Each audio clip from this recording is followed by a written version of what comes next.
Bonjour, c'est Cédric Ingrand, bienvenue dans Question de confiance, le podcast d'information et de décryptage d'AXA France. Comment sauvegarder notre patrimoine de proximité ? Contexte sanitaire oblige, on a été nombreux cet été 2020 à passer nos vacances en France.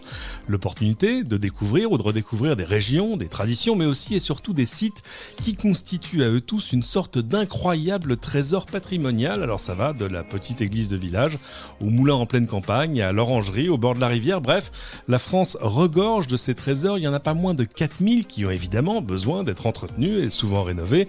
On en parle avec un homme qui œuvre à leur sauvegarde et à leur valorisation. Il est président de la Fondation du patrimoine. Bonjour Guillaume Patrénal.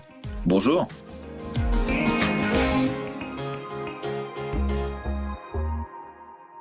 Merci d'être venu nous parler de l'importance évidemment de préserver ce patrimoine, des actions qui sont mises en place. On en profitera aussi pour essayer de faire découvrir 5 sites qui valent le détour.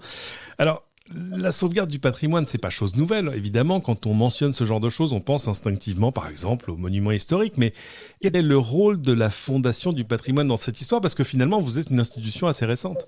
Oui, alors récente, oui. La Fondation, elle a été créée en 1996 sur un constat, c'est que l'État arrivait à peu près à s'occuper des grands palais nationaux, des monuments historiques. Mais le patrimoine français, c'est pas seulement ça. Le patrimoine français, c'est aussi des dizaines de milliers d'églises, de petits ponts, de lavoirs, de petits théâtres municipaux, de petits musées municipaux qui en fait font la richesse du pays et dont personne ne s'occupe et pour lesquels en fait on aurait pu à travers une fondation animée par des bénévoles locaux, recherchant un certain nombre de fonds issus de donateurs, de mécènes, et avec une bonne coopération avec les directions régionales de l'action culturelle, donc avec l'État, il est apparu qu'il était possible d'essayer de faire quelque chose. Et ce quelque chose, c'est aujourd'hui la Fondation du patrimoine, c'est-à-dire 550 bénévoles répartis dans 100 délégations départementales, 22 délégations régionales, il y a 70 salariés, et je le décris très souvent comme un grand hôpital, dans lequel nous avons à peu près 2700 malades qui sont des bâtiments en péril à travers toute la France et pour lesquels nous avons des souscriptions ouvertes et nous venons au secours de ces bâtiments, généralement à travers des associations locales où nous aidons également des mairies à venir au secours de ces bâtiments. En pratique, comment ça se passe ? Vous l'avez dit, on n'est pas là dans le domaine, par exemple, du monument historique, qui lui a une économie particulière, j'ai envie de dire. Mais face à tous ces trésors du quotidien, presque, comment ça se passe ? C'est-à-dire que vous allez cofinancer des rénovations, vous les prenez en charge ? Parce que pour l'essentiel, ce sont des choses qui appartiennent soit aux villes, soit qui appartiennent à des privés. Alors voilà, le parcours classique, le très grand parcours classique, c'est vous allez voir Monsieur le maire et puis vous allez lui dire, écoutez, vous avez vu, il y a tel pont. Alors ça peut être un monument public. Aujourd'hui, on s'occupe maintenant de monuments privés également avec la mission Berne. Et en général, le maire va passer un coup de téléphone au préfet pour savoir si le ministère de la Culture pourrait faire quelque chose. Puis il va commencer, etc. Et très très vite, les gens vont dire, vous savez, il y a une institution en France qui peut vous donner un coup de main, c'est la Fondation du patrimoine. Et donc assez rapidement, le dossier arrive chez nos bénévoles. Et que vont faire nos bénévoles ? Eh bien, ils vont aider d'abord à préciser les besoins de financement avec des architectes, avec des spécialistes, avec des entreprises. Et puis une fois qu'on aura l'enveloppe, qui peut aller de 50 000 euros à plusieurs millions d'euros, une fois qu'on aura l'enveloppe, eh bien on va essayer de récupérer les fonds qui vont permettre de débuter les travaux des opérations de sauvetage. Et ces fonds, ils viendront souvent d'une souscription populaire que vous pouvez retrouver sur notre site internet fondationdupatrimoine.org. Ils viendront de mécénats avec des grandes entreprises nationales. AXA en fait partie. On a la chance aussi d'avoir Total, d'avoir Gecina comme grands mécènes nationaux, CGPA, etc. Et puis, ils peuvent venir aussi d'entreprises locales. On a des clubs d'entreprises locales qui, localement, les entreprises se mettent ensemble pour financer un certain nombre de projets. Ils peuvent venir de la municipalité, du département, de la région, et puis parfois même de l'État quand il s'agit de monuments historiques. Vous savez que quand un monument historique est sauvé par l'État, c'est généralement 40, 50, 60% des travaux, donc il faut trouver le solde. Et si tout va bien, au bout de 6 mois, 1 an, eh bien on a la somme qui permet enfin de faire les consultations et puis d'amener les entreprises, les maçons, les charpentiers, les couvreurs, pour refaire un morceau de toiture, pour refaire une façade qui menaçait, ouvrir un pont qui était interdit à la circulation. Là, on était sur des rotondes ferroviaires pendant les journées du patrimoine. On a même aidé une école laïque qui avait des aspects extrêmement intéressants. Donc, on vient au secours de ce patrimoine. Et l'idée derrière tout ça, elle est toute simple, c'est que on peut toujours protester en France contre l'absence d'État. L'État n'en fait pas assez, mais que font les pouvoirs publics, etc. Et puis, il y a une autre catégorie de population en France qui se dit finalement, plutôt que d'attendre que ça tombe du ciel ou que ça tombe de Paris ou que ça tombe de Bordeaux, etc., on va essayer de se débrouiller entre nous pour sauver ces monuments, parce que c'est notre fierté, parce que c'est notre identité, parce que voilà, dans cette église, le grand-père s'était marié, où on a enterré la grand-tante, etc. Et ça fait partie de notre patrimoine. Et on ne veut pas, on a hérité de ce patrimoine, on a hérité de cette richesse. Et on veut pas que ça soit détruit, on veut pas que le temps vienne faire disparaître cette richesse-là. Alors c'est intéressant, je le disais en introduction, évidemment, par exemple pour tous ceux qui ont passé leurs vacances en France plutôt qu'à l'étranger cet été et qui ont découvert une nouvelle région, on découvre à chaque fois tous ces trésors qui vont avec, mais il faut que des étrangers viennent chez nous pour qu'on découvre à quel point nous sommes un peu des enfants gâtés, parce que la richesse de ce patrimoine de proximité, elle est absolument incroyable. Moi, ce qui m'a surpris en découvrant la Fondation du patrimoine, c'est que votre mission, c'est de tout protéger. Et d'ailleurs, c'est pas forcément uniquement, comme on le disait, l'église, le moulin, le lavoir ou des bâtiments en général, mais il y a d'autres types de patrimoine. Absolument, on a même aujourd'hui du patrimoine naturel, on a des marais, là on a une canalisation cistercienne à Aubazine, et puis on a un vivier, vous voyez, où les moines entretenaient des poissons, enfin avaient de la pisciculture qu'on va sauver. Donc je suis toujours, moi quand je me promène avec nos délégations, je suis toujours ébahi. Franchement, par cette richesse du patrimoine. Pour vous donner une idée, la Fondation du patrimoine, ça a 24 ans, c'est pas non plus une institution qui a 50 ans. On estime, nous, qu'on est déjà intervenu environ tous les 5 kilomètres en France. Donc, vous voyez le nombre de projets, vous voyez la richesse du patrimoine français. Vous voyez aussi sa fragilité, parce que quand on intervient, c'est qu'il y a un problème. C'est quand on intervient, quand il y a des choses à faire, et que quand il y a quand même une menace. Donc vous voyez cette richesse. Et ce que je voudrais aussi rajouter, c'est que cette richesse, c'est pas simplement de la fierté, mais c'est aussi pour nos campagnes du développement économique possible. J'étais en Corrèze, et là, on aide un musée du train, si vous voulez, à réaménager une rotonde de type Eiffel, une rotonde ferroviaire de type Eiffel. On va les aider à monter les financements qui sont nécessaires, etc. À Martel, exactement. Et les personnes, le président de l'association qui en fait est propriétaire de tout ça, de ce musée, etc., me disait, vous savez, monsieur Poitrinal, les restaurateurs de ce petit village de Martel, en Corrèze, me disent à chaque fois, on n'a pas besoin de savoir, nous, de regarder si sur le site internet est ouvert ou pas, on le sait tout de suite, parce que quand on a des clients, c'est que vous êtes ouvert. Donc, vous voyez comment, en fait, finalement, un petit lieu d'attraction dans une petite commune peut devenir un vecteur, en fait, de développement économique.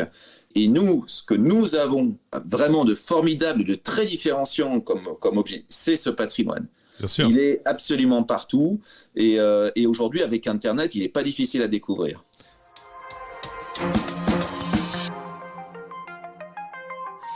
On mentionnait au début la mission Stéphane Bern. Quel est le rôle de la mission Stéphane Bern dans votre organisation ? Alors la mission Stéphane Bern, en fait, c'est d'abord une rencontre entre Stéphane et la Fondation où on s'est dit ensemble, mais finalement il faut qu'on diversifie ces sources de financement.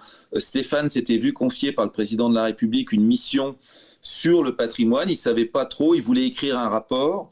Et nous, on lui a dit, il y a peut-être plus intelligent que d'écrire un énième rapport. Ce qu'on pourrait faire, c'est essayer de mettre en place un loto du patrimoine. Alors pourquoi le loto du patrimoine ? Simplement parce que la Française des Jeux est née à la sortie de la guerre de 14-18 avec un objectif de philanthropie. qui est resté un petit peu présent, mais disons qui a un peu disparu dans l'organisation de la Française des Jeux. Oui, on se souvient de la loterie des gueules cassées et tout le reste. Exactement, ouais. C'est l'origine. Pourquoi aussi ? Parce qu'en fait, par exemple, en Angleterre, une grande partie du patrimoine est financée par la loterie nationale. Donc il y a quelque part quelque chose qui va bien ensemble. Et puis ensuite, on s'est dit, mais finalement, ce jeu du patrimoine, on va demander à l'État de nous abandonner sa part de bénéfices, mais sur des jeux nouveaux. Donc plutôt que d'aller voir l'État en disant on va prendre sur des tirages existants et des jeux existants, on a mis en place avec Stéphane Palaise, la patronne de la Française des Jeux, on a mis en place des jeux nouveaux, donc un jeu de grattage à 15 €, ça s'était jamais fait, un nouveau tirage du loto, et ça a été un grand succès. Et puis dans le même temps, on a réouvert en fait nos grandes oreilles à tous les projets. On a reçu, jusqu'à présent, on est au-delà maintenant, on est près de 3000 projets en fait, et on a dit aux Français, et ça Stéphane a été un vecteur médiatique formidable, il a dit aux Français, écoutez, vous pouvez même nous envoyer des projets, vous passez en fait en voiture devant quelque chose qui s'écroule, ça vous fait mal au cœur, vous prenez des photos puis vous nous envoyez des projets. Alors heureusement on a des projets un peu plus construits que ça, mais l'idée c'était bien ça, c'était que tout le monde en fait regarde autour de soi qu'est-ce qui est en train de tomber en ruine, et ça a été tout de suite un grand succès. Donc en fait aujourd'hui chaque année c'est 100 sites, un par département qui est choisi, et puis 18 sites régionaux en fait, ce qu'on appelle les projets emblématiques. Et donc chaque année on sauve avec ce dispositif 118 sites à travers la France, ce qui commence à devenir significatif puisque c'est déjà la 3e année. Et à chaque fois qu'on met en lumière un projet, parce qu'il est gagnant de la Mission Bern, il y a évidemment une fierté qui se crée autour de ça, il y a de l'intérêt médiatique qui se crée autour de ça. Du coup, on peut déployer des partenariats d'entreprises, on le fait avec AXA, mais aussi avec d'autres entreprises. Et puis, on attire aussi de l'intérêt de fonds publics, parce qu'on fait exister en fait ces projets qui souvent sont des projets très populaires dans lesquels il y a un véritable engouement en fait de la population autour de ces projets, et c'est formidable d'énergie et d'élan, quoi. Vous parliez de l'importance du mécénat. Je sais que AXA a signé un partenariat de 3 ans avec la Mission Bern, mais qui n'est pas juste d'ailleurs un partenariat financier. Vos mécènes, vous leur demandez un peu plus d'implication au-delà du chèque, j'ai envie de dire. Absolument. Et là, ce qui est intéressant avec AXA, c'est qu'en fait, le projet, c'est pas simplement un projet on reçoit un chèque et puis au revoir, c'est fini. Là, en fait, les projets sont sélectionnés en fait par les salariés et les agents d'AXA, qui sont très impliqués dans la sélection des projets et qui ensuite, évidemment, s'impliquent naturellement dans le sauvetage des monuments, quoi, puisqu'ils y ont un intérêt. Donc c'est assez intéressant, parce qu'en fait, on a l'énergie en fait de l'entreprise AXA qui vient s'additionner à l'énergie de nos bénévoles, tout ça s'additionnant aux fonds reçus par la Mission Bern, et à la fin, tout le monde est gagnant. Et le gros avantage d'une opération comme ça, c'est qu'en fait, le patrimoine, c'est très visuel. C'est-à-dire qu'on peut le voir, on peut le sentir, on peut le visiter, et ça fait des objets de fierté, en fait, une fois encore, souvent locales, qui réunissent les gens. Ça met les gens ensemble.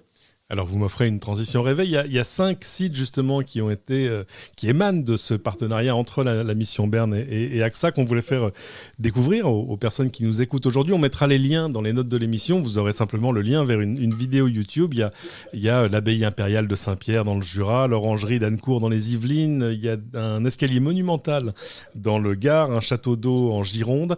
En Gironde, Podensac. Absolument, vous le connaissez. En fait, cette profusion est presque un problème, parce qu'on sait qu'on ne les découvrira jamais tous. On peut dire ça, et puis il faut pas penser en effet que je crois qu'on pourra un jour faire le tour de l'intégralité des choses intéressantes dans ce pays.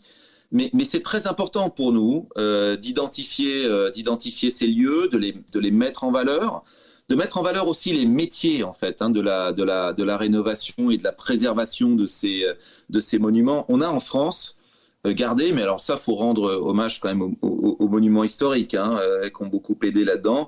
On a gardé des savoir-faire qui sont des savoir-faire exceptionnels par rapport aux autres pays d'Europe. On peut être fier de nos artisans. Je pense aux vitraux, je pense aux instruments de musique, aux orgues, vous voyez, des églises. Là, j'en parlais à propos de Notre-Dame l'autre jour encore. Je pense aux tailleurs de pierre que j'ai rencontrés à Condom, là, avec le président de la République pour les Journées du patrimoine.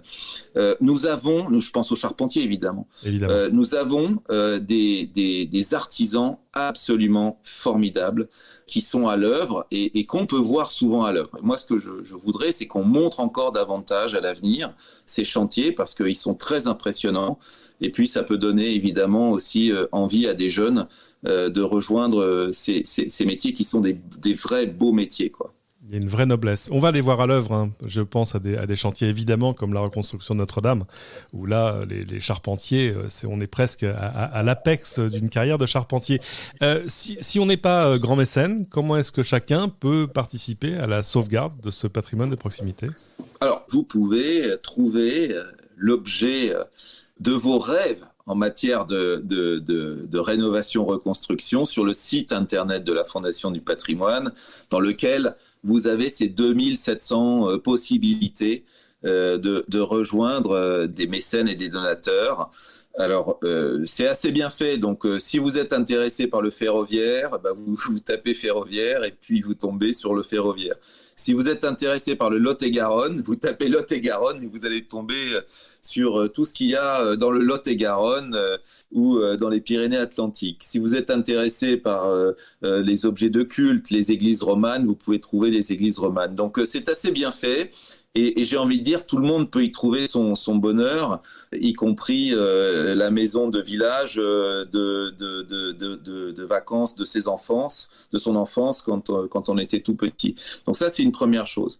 Et puis, vous pouvez devenir bénévole. Vous pouvez appeler nos délégations régionales et dire, voilà, moi, j'ai quelques heures à donner pour le patrimoine. Dites-moi comment est-ce que je peux donner un coup de main. Donc, on a des gens formidables qui viennent faire 1 heure de classement de chèques. Il y a des choses, voilà. Et puis, évidemment, après, on fait ensemble des visites. C'est quand même très intéressant. Il y a quand même un intérêt culturel derrière ce qu'on fait qui est continuel. Mais on a besoin d'énergie, on a besoin de ces bénévoles. Il y a des bénévoles qui viennent nous proposer du mécénat de compétences, ils viennent nous donner un coup de main sur des sujets informatiques, numériques, des sujets de communication, de marketing. Donc on a besoin de ces spécialistes, à la fois au niveau national et puis au niveau régional. Qu'est-ce que vous pouvez faire d'autre ? Vous pouvez jouer, si vous êtes des joueurs. Allez chercher les jeux Mission Patrimoine de la Française des Jeux. Donc, vous pouvez aller gratter sur les jeux de grattage ou alors jouer sur un jeu de tirage du loto. Mais les jeux de grattage, ils sont chez vos buralistes, ils vous attendent. Hein. Le jeu de 15 €, je crois que j'ai entendu Stéphane, j'espère qu'il avait vérifié, j'ai entendu Stéphane Bern dire qu'un ticket sur 3 était gagnant sur le fameux gros ticket de 15 €. Donc ça, n'hésitez pas. La dirigeante de la Française des Jeux disait quand on joue, en tant que Français, on gagne 2 fois. Hein. On peut gagner une fois finalement au jeu. Et puis si on gagne pas au jeu, sachez une partie significative quand même des montants rejoint la Fondation du patrimoine et donc le sauvetage des projets sélectionnés pour la mission Bern. Dernière chose, dites-moi 2 mots quand même du pass patrimoine. Alors le pass patrimoine, en fait, c'est un pass que vous pouvez trouver, qu'on a monté avec une société qui s'appelle Patrivia et qui peut permettre de visiter gratuitement sur 1 an, seul ou en famille, un assez grand nombre de monuments, de châteaux dans toute la France. Et nos amis du guide Michelin ont produit un petit guide sur le pass patrimoine et l'intégralité de ces châteaux qu'on peut visiter grâce au pass patrimoine. Donc, faut pas hésiter si vous êtes intéressé par le patrimoine. Et sachez que quand vous achetez ce pass patrimoine, une petite partie du montant va aider ces monuments à être préservés, à être entretenus selon des techniques ancestrales dont on parlait tout à l'heure.